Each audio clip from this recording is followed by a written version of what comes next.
There's certain people I've grown up around who just have this unwavering, you could call it faith, you could call it determination, you could call it certainty, Right. that they're going to do well, they're going to do their best, and it's going to be more than enough.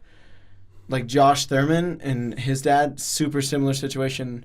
I've never seen JT second guess himself. And I feel like that's like a quality that you have as a 16-year-old. You're like, no, you guys are having like a weird issue, mom and dad, like I'm out. And then as a 17-year-old, you're like, I'd like to make more money than I'm making here on the farm. Yeah.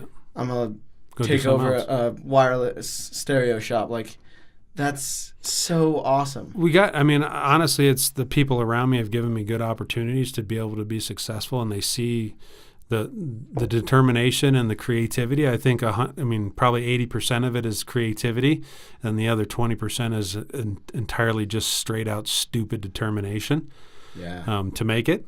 And like Dawson, and my older son, Devin, no idea like failure's not an option. Absolutely. And if failure does happen, it's a learning experience. But the reality is that there's just zero fear. Just go forward and learn it. Yeah. And nowadays, things just pick up and progress because you got YouTube and you can learn anything that you want to do.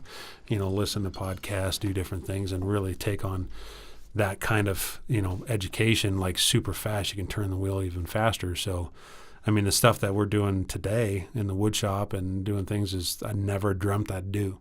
Yeah. Ever. And just, no fear, just kind of get after it. So, yeah, I've been entirely very, very lucky, but very, very determined as well. So I feel like there's probably a graph someplace that correlates luck and determination. If you're determined for long enough, you will get lucky. I think that is the equation. In all honesty, like at some point, you're bound to get lucky if you're just determined enough. Yep. Sheer stupid, straight line determination. Yeah. Sooner or later, a door is going to open. Mm-hmm. And I think a lot of people stop before they get there. Yeah. And say, well, this isn't working out. I'm going to divert. And I don't have that mentality. I go straight into the brick wall, and I'm hoping I just make it through. Yeah. So, and I think I see that in both of my sons, which if I could have taught them anything, that's what I wanted to teach them, is just boldly go and stop worrying about what people say and do. And it has nothing to do with what you're doing. Just make it happen. And both of them, young men are doing, and, my oldest son moved out to L.A., just threw all his crap in the car and flew out, That was it. He was just driving all the way out there. They stopped off at the Grand Canyon. He got some inspiration and said, sat in front of the Grand Canyon and cried and said, for some odd reason, I'm inspired. I got to go do what I got to do. And went out to L.A. and he's doing it.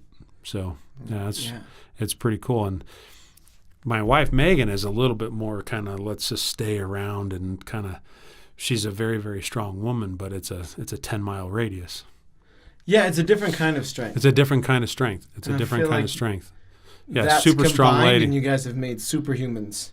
It's really what it is. Her They're strength, both like well over 6 feet tall. Like I've never even seen either of them sick a day in their life. They're incredibly talented and creative, both of them. You guys have created superhumans. They're doing good. I'm a pretty proud papa, and I think that's probably the coolest thing that I've done is been able to be a part of their lives and to see them do what they're doing. All the things that I did as a kid and all the neat things I've built and all that kind of stuff. I got pictures of it, but nothing gives me the joy than showing those boys how to live life and without fear. I think that's super cool. So. Yeah.